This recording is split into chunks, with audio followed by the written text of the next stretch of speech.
Di pagi hari ini saya akan membacakan ayatul hasarat, beberapa ayat yang berbicara tentang penyesalan. Kalau orang Jawa punya peribahasa, nasi sudah menjadi bubur. Itu peribahasa penyesalan. Namun kalau bubur dicampur dengan kacang hijau masih nikmat, bubur kacang hijau. Kalau dicampur dengan ayam malah lebih hebat, yaitu bubur ayam. Itu artinya penyesalan di dunia. Kalau orang menyesal ketika di dunia ini, maka bisa diperbaiki.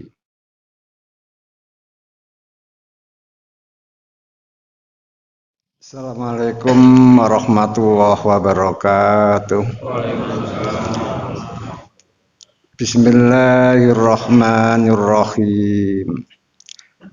Alhamdulillahi rabbil alamin. Wassalatu wassalamu ala nabiyyinal amin Muhammadin wa alihi wa sahbihi ajma'in, amma ba'du. Hadirin Bapak Ibu jamaah salat subuh rahimakumullah. Di pagi hari ini saya akan membacakan ayatul hasarat, beberapa ayat yang berbicara tentang penyesalan. Kalau orang Jawa punya peribahasa, nasi sudah menjadi bubur. Itu peribahasa penyesalan. Namun kalau bubur dicampur dengan kacang hijau masih nikmat, bubur kacang hijau. Kalau dicampur dengan ayam malah lebih hebat, yaitu bubur ayam. Itu artinya penyesalan di dunia. Kalau orang menyesal ketika di dunia ini, maka bisa diperbaiki. Orang yang terkena penyakit AIDS atau virus HIV bisa menjadi baik asalkan mau bertaubat dengan taubatan nasuha.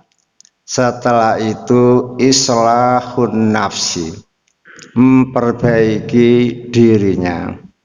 Di sisa-sisa hidup dirinya diservis. Atau orang yang sudah terlanjur membekam di penjara karena suatu kejahatan, itu masih bisa diperbaiki. Yang penting mau tobat dengan taubatan nasuha. Setelah itu memperbaiki diri di sisa-sisa hidup.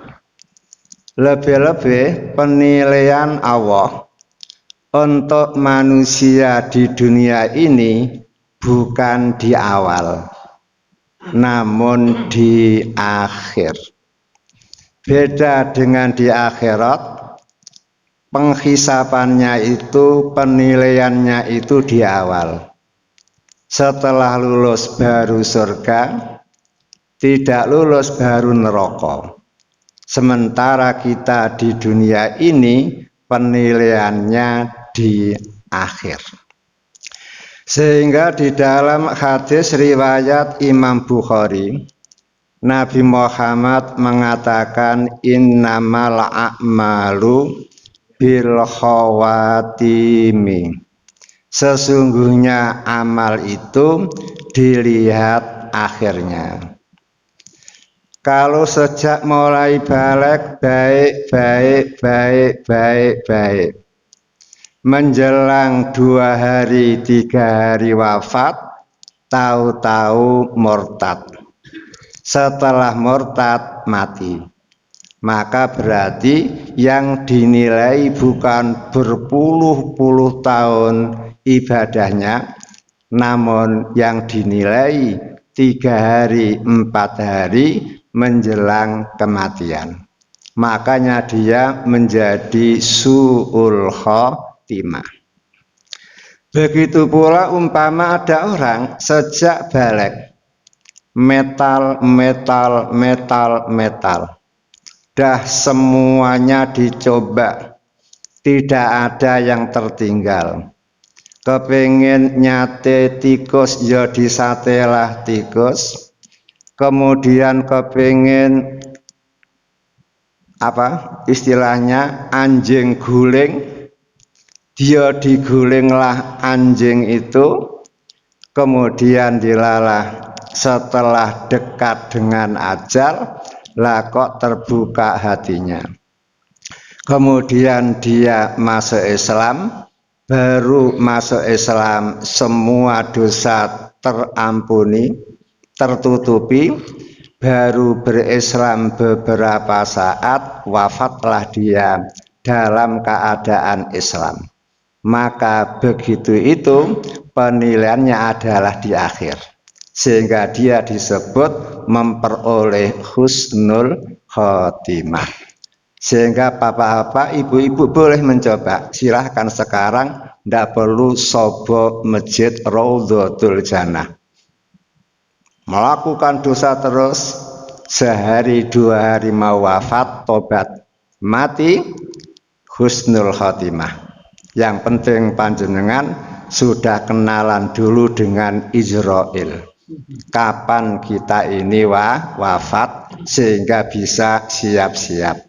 Namun yang paling bagus kita perlu ikhtiar zahir dengan cara tekun beribadah, tekun menumpuk bekal, kemudian ikhtiar batin kita memperbanyak kepada Allah, minta husnul khotimah. Insya Allah dengan cara usaha zahir batin kita akan diijabahi oleh Allah. Akhirnya apa? Di awal baik, di akhir pun baik.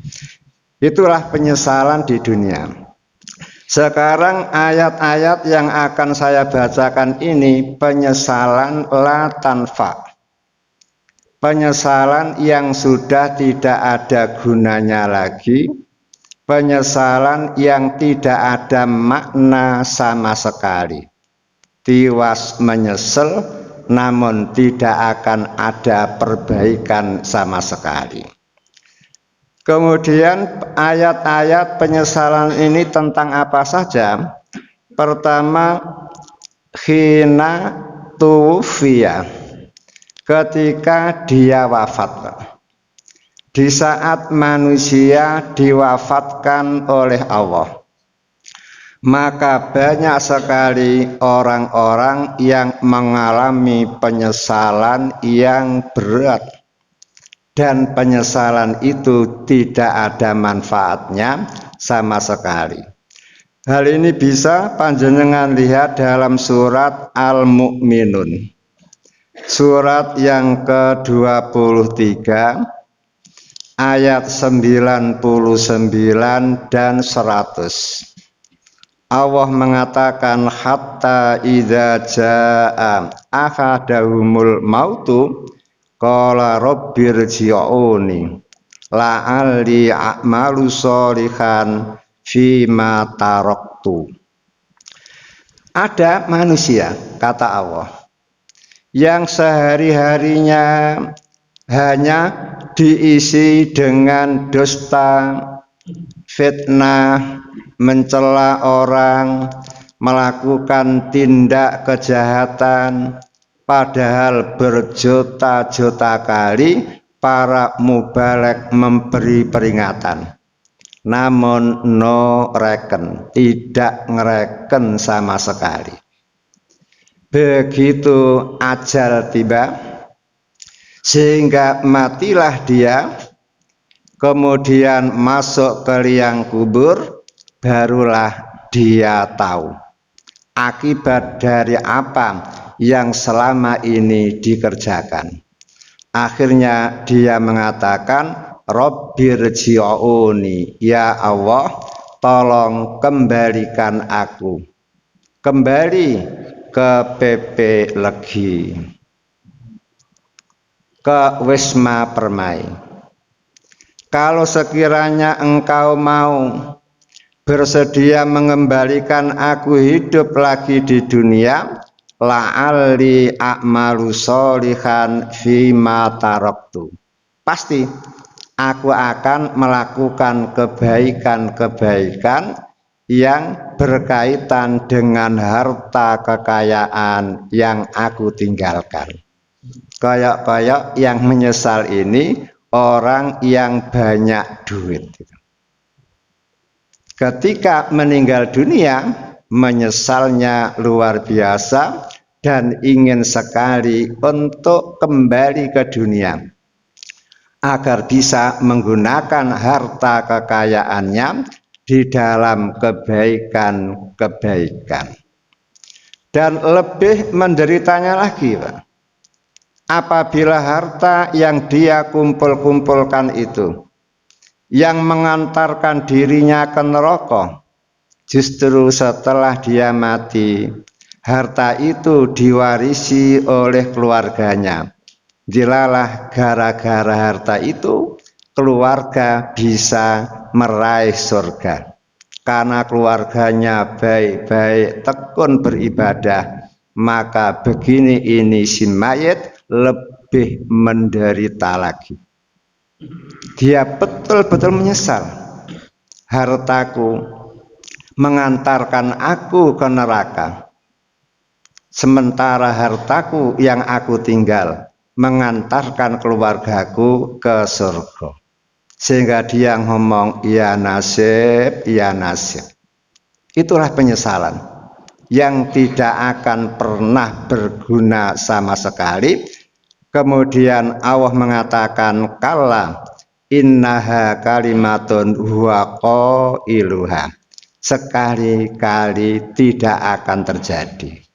Itu hanya sekedar ucapan belaka. Kata orang Jakarta, ucapan doang.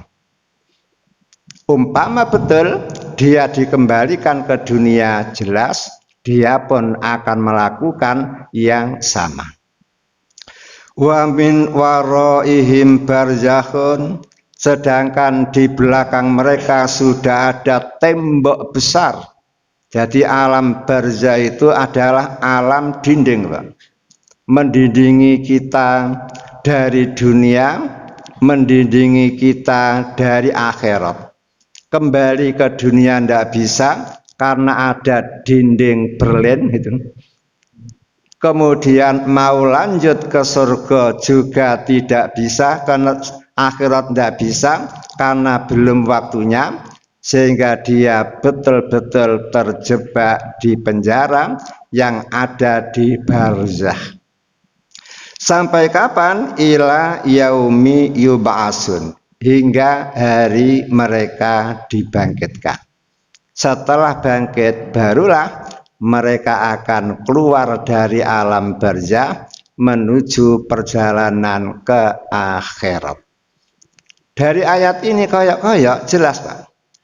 Orang yang sudah meninggal dunia itu tidak bisa kembali ke dunia. Karena ada dinding yang sangat besar yang namanya barzakh. Dan orang sudah mati itu sama-sama sibuk.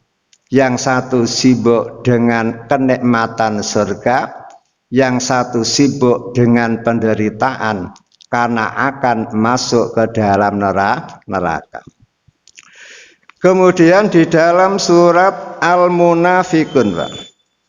Surat Al-Munafikun, surat yang ke-62, ayat 10 dan 11. Allah Ta'ala mengatakan, wa amfiku mimma rozaqnakum min qabli ayatiya ahadakumul maut fayaqula rabbi laula akhartani ila ajalin qarib fa as-saddaqa wa akum minas sholihin.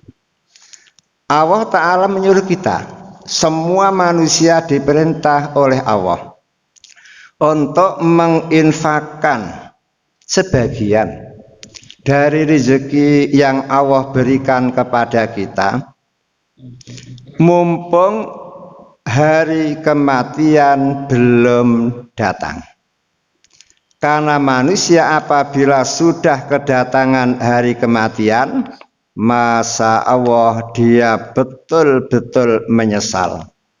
Sampai dia mengatakan, merayu-rayu Robbi laula akhartani ila ajalin qarib, ya Allah Tuhanku, alangkah bagusnya, alangkah senangnya aku kalau engkau memberi penundaan kepadaku, walaupun sesaat 2 saat, walaupun di waktu yang sangat singkat.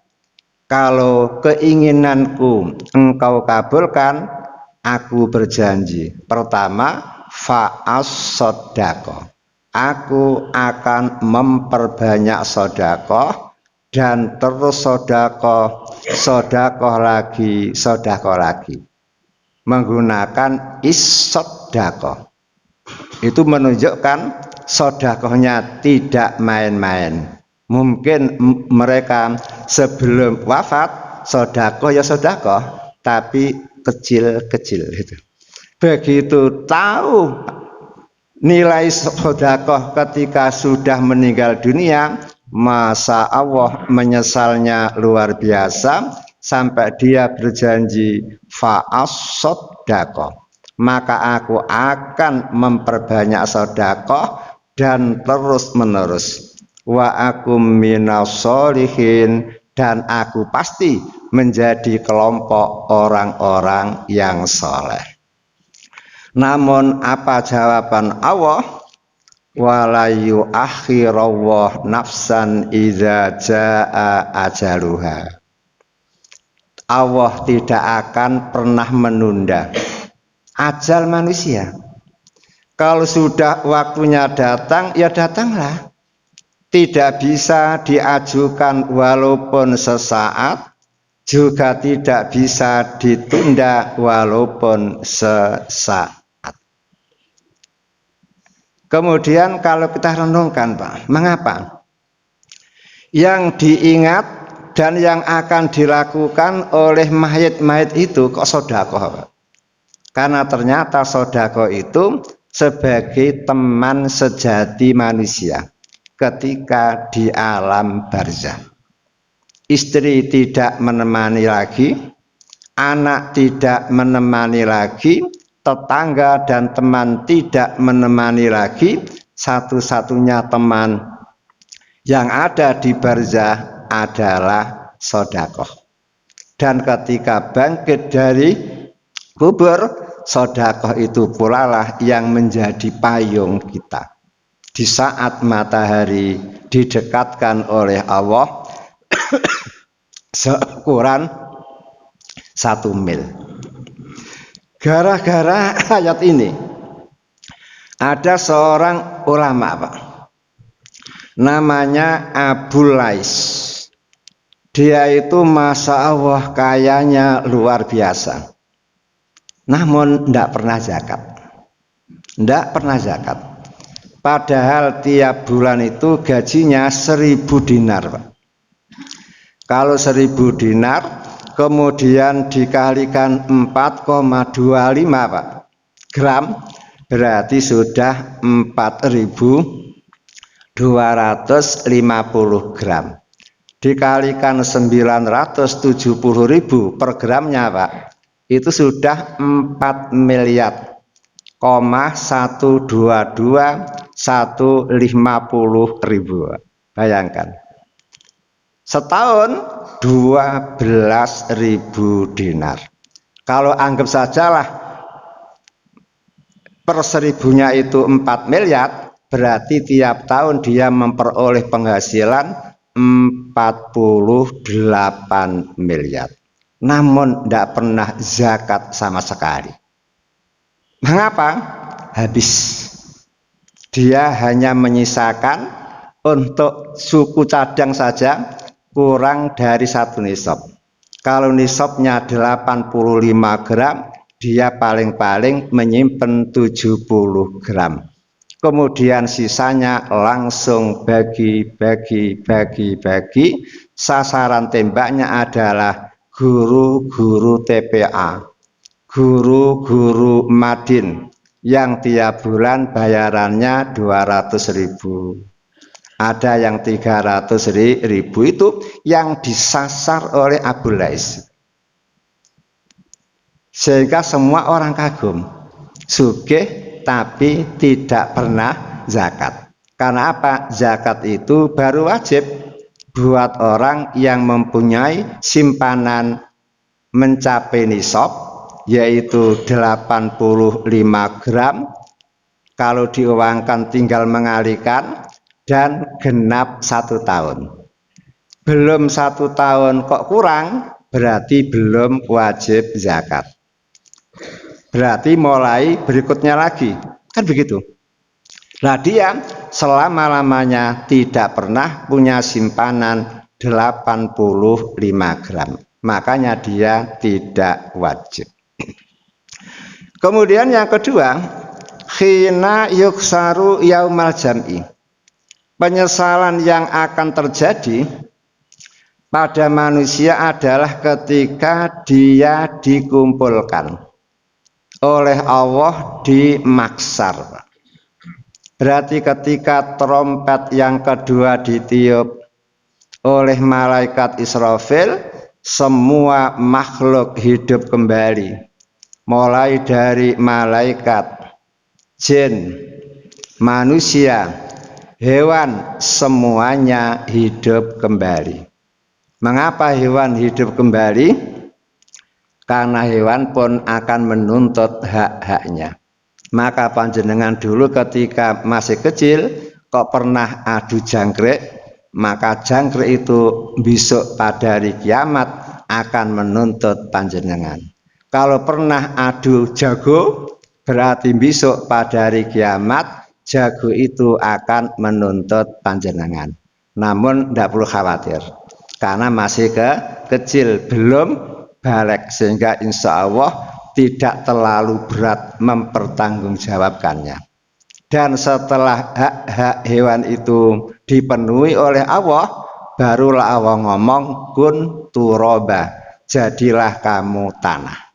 Makanya orang-orang kafir pada saat itu kepingin menjadi seperti hewan. Apa itu? Langsung menjadi tanah, sehingga tidak surga, tidak apa-apa, yang penting tidak masuk neraka. Namun beda dengan manusia, beda dengan jin, karena manusia dan jin adalah makhluk mukallaf yang diberi beban agama oleh Allah. Makanya pada hari itu banyak yang menyesal. Penyesalan mereka ini, Pak, ditulis oleh Allah dalam surat Al-Furqan, surat yang ke-25, ayat 27 hingga 29. Wa yauma ya'adzuz zalimu ala yadaihi yaqulu ya laitani takhottu ma'ar rasuli sabila. Pada hari mahsyar, orang-orang jahat menggigit jari, pertanda menyesal.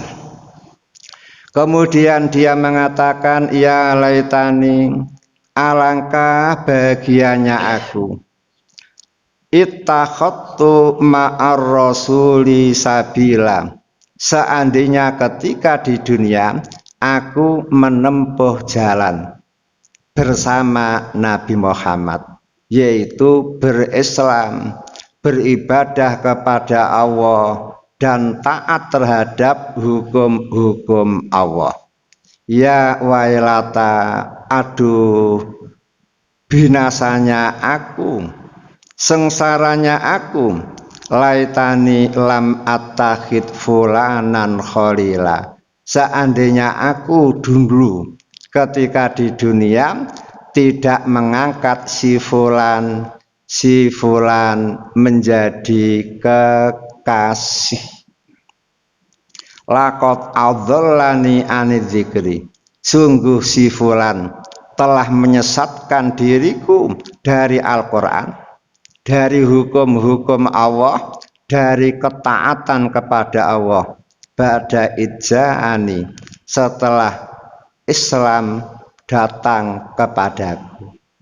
Bayangkan, berarti gara-gara berteman, Pak, akhirnya dia harus berada di neraka.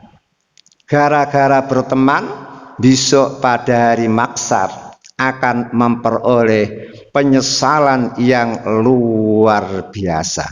Gara-gara itulah maka panjenengan perlu tahu, ada zaman dulu, zaman Nabi Muhammad, orang laki-laki namanya Uqbah bin Abi Mu'id. Dia ini berteman akrab dengan Umayyah bin Khalaf. Dengan Umayyah bin Khalaf yang gagal membunuh Bilal bin Rabah. Ternyata Umayyah ngomong, wahai Uqbah, demi Allah, aku tidak mau lagi berteman dengan engkau sebelum engkau meludahi Nabi Muhammad. Fi malain, di hadapan orang banyak. Kalau kamu mau, oke, kita tetap berteman, kemana-mana berdua. Namun kalau engkau tidak mau, maka pada hari itulah hari perpisahan kita. Maka Uqbah bingung, Pak. Selama-lamanya sudah berdua, sekarang harus meludahi wajah Nabi di hadapan masyarakat banyak. Namun demi pertemanan, lah kok Uqbah berani, Pak. Di saat Nabi Muhammad kumpul dengan orang banyak, sedang duduk bersama-sama, langsung didekati wajahnya, langsung diludahi oleh Uqbah. Padahal Uqbah habis makan makanan haram, minuman haram, berarti ludahnya pun ludah yang luar biasa, langsung meluncur di wajah Nabi. Masya Allah, Nabi Muhammad langsung ngucap, kamu akan mati di tanganku sendiri. Hanya itu yang diucapkan oleh Nabi. Laka betul, setelah beberapa tahun Nabi Muhammad hijrah ke Madinah. Baru 2 tahun berada di Madinah, terjadi perang Badar. Lah ternyata di saat perang Badar, perang yang pertama kali terjadi di dalam agama Islam, lah kok Uqbah, Pak, dengan sombongnya, dengan senjatanya yang luar biasa, tidak sembarang senjata. Mungkin kalau zaman sekarang samurai dari Jepang, Pak, ya, yang harganya ratusan miliar itu, langsung nantang duel sama Nabi Muhammad. Pada waktu itu Ali yang mau tampil dicegah, Abu Bakar yang mau tampil dicegah, Umar mau tampil dicegah. Kata Nabi, aku sendirilah yang menghadapi. Ternyata Nabi Muhammad juga tidak kalah hebat, menggunakan jurus-jurus samurai, Pak. Entah kapan latihannya itu. Apa memang dilatih sendiri oleh malaikat Jibril itu. Masya Allah, dengan sekali serang, Uqbah terkapar mati. Seumur-umur Nabi Muhammad ikut perang itu welasan kali, Pak. Hanya satu kali Nabi Muhammad membunuh musuh. Karena Nabi itu kalau perang, Pak, pedangnya selalu dipinjamkan kepada tentara yang pemberani. Karena pedang Nabi yang namanya Dzulfikar itu, Pak, tajamnya luar biasa. Kalau dipegang oleh pemuda yang tangkas, yang ahli, sekali tebas leher mesti kepala mesti hilang. Seperti itu. Dan pernah ketika dipegang oleh Abu Dujana di saat perang Uhud, sekali tebas 2 kepala putus. Mengapa demikian? Tajam, yang memakai Roso, anaknya Mbah Marijan itu, kemudian punya teori untuk memukul. Itu hebatnya. Dan inilah namanya apa? Sabdo. Nyoto kan? Nabi Muhammad mengatakan, kamu akan mati di tanganku sendiri. Ternyata beberapa tahun setelah itu terjadi betul. Kemudian yang saya maksud, itulah akibat berteman. Makanya Nabi Muhammad mewanti-wanti kepada umat Islam, almar'u ala dini khalilihi. Seseorang itu akan mengikuti agama kekasihnya, akan mengikuti perilaku kekasihnya. Falyandur ilaman huwa yukhaliluh. Oleh karena itu kata Nabi, wahai jamaah Masjid Raudhatul Jannah, berhati-hatilah di dalam memilih teman akrab. Kita boleh berkenalan dengan siapapun, lebih-lebih kita hidup di Indonesia. Namun dengan orang jahat cukup kenal, cukup menyapa, butuh apa cukup dikasih. Namun untuk teman curhat harus terhadap orang yang betul-betul taat beragama. Karena apa? Almar'u ma'aman ahabbah. Pada hari kiamat besok seseorang akan bersama dengan orang yang dicintai. Kalau panjenengan cinta kepada Abu Bakar, panjenengan bisa masuk surga bersama Abu Bakar. Kalau panjenengan cinta Bang Umar, maka panjenengan bisa masuk surga bersama Bang Umar. Dan jangan ngomong saya cinta Abu Jahal, jangan. Itu bahaya. Jangan-jangan nanti tempatnya sama dengan Abu Jahal, Abu Lahab, Abu yang lain. Kemudian diteruskan yang ketiga, khina yuwazza'u kitabul amal. Penyesalan yang akan terjadi pada hari catatan amal dibagikan. Catatan amal dibagikan. Itu banyak sekali orang-orang yang akan mengalami penyesalan-penyesalan yang tidak ada gunanya. Hal ini bisa jenengan lihat dalam surat Al-Haqqah, surat yang ke-69 ayat 25 sampai 34, panjang Pak. Wa amma man utiya kitabahu bisimalihi fayaqulu ya laitani lam uta kitabiyah wa lam adri ma hisabiyah. Artinya, ketika catatan amal dibagi-bagikan oleh Allah kepada semua umat manusia, maka manusia terbagi dua.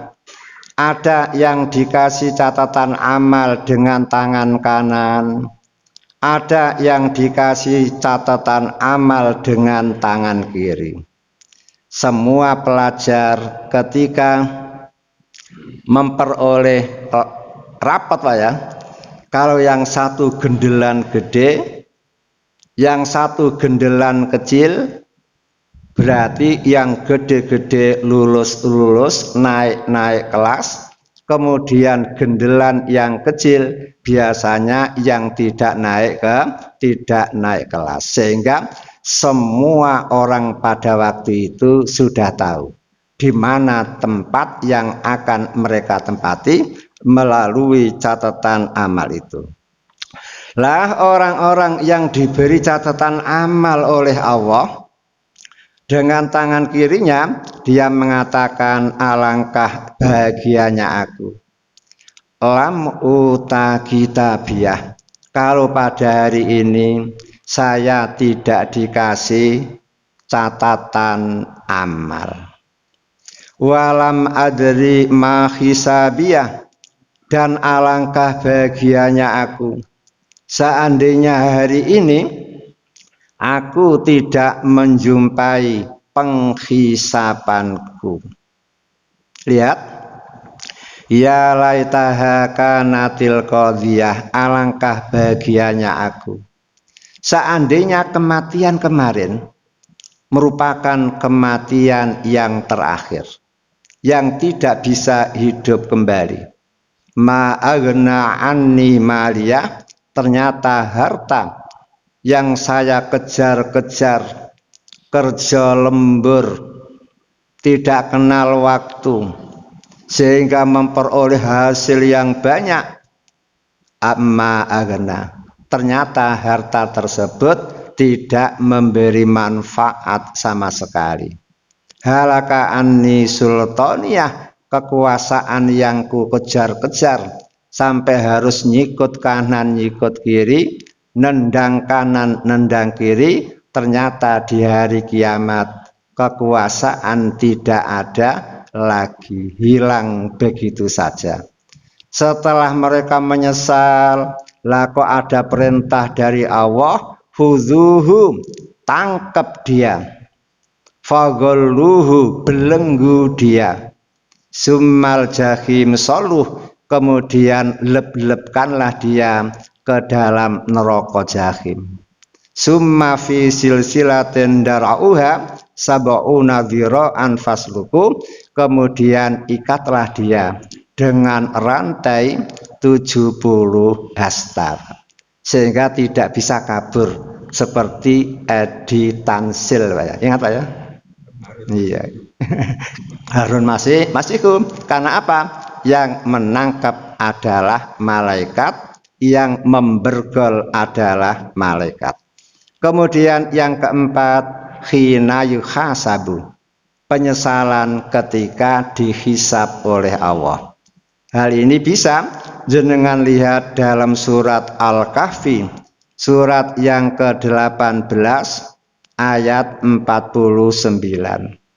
Allah mengatakan, wawudhi al-kitab, catatan amal sudah diletakkan ke pundak orang masing-masing. Fatarol mujrimin musfikin mimma fih, orang yang jahat-jahat takut melihat isi catatan amal itu. Setelah lihat, dia mengatakan, ya wailatana, mali hadzal kitab la yughadiru shaghiratan wala kabiratan illa ahsaha. Catatan amal cap apa ini? Kalau dulu ketika SMP, SMA, sekolah 6 bulan Pak ya, dapat nilai matematika hanya 1 angka. Kemudian biologi hanya 1 angka. Sekarang ketika memperoleh catatan amal, rapot dari Allah, kok semuanya tercatat. Shaghiratan, yang terkecil tercatat, pernah meludah dari jauh masuk di sepatu orang lain ya.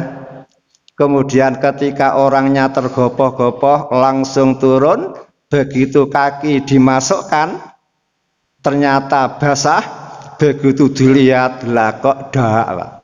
Kira-kira pemiliknya marah apa tidak? Itu pun tercatat, Pak. Tercatat. tercatat. Jalan-jalan ada pencet, lalu dipetik, itu ya tercatat, Pak. Wala kabirotan, yang besar-besar pun tercatat. Wawajadu ma'amilu hadira, dan ternyata semua amal mereka dihadirkan oleh Allah. Kalau di dalam hadis terangkan, setiap manusia akan diajak bicara oleh Allah. Laisa bainahu wa bainahu tarjuman, antara Allah dan manusia tidak ada juru bahasa, juru terjemah, Pak. Sehingga panjenengan besok pun akan berbicara dengan Allah. Namun tidak perlu tanya menggunakan bahasa apa, Pak. Kalau bahasa Inggris, oke, saya siap. Kalau bahasa Arab, saya mau belajar dulu. Jawabnya tidak perlu belajar itu. Karena apa? Seperti anak bayi. Begitu keluar dari perut ibu, langsung menangis. Dia kok bisa menangis? Kuliah di mana? Sebenarnya itu.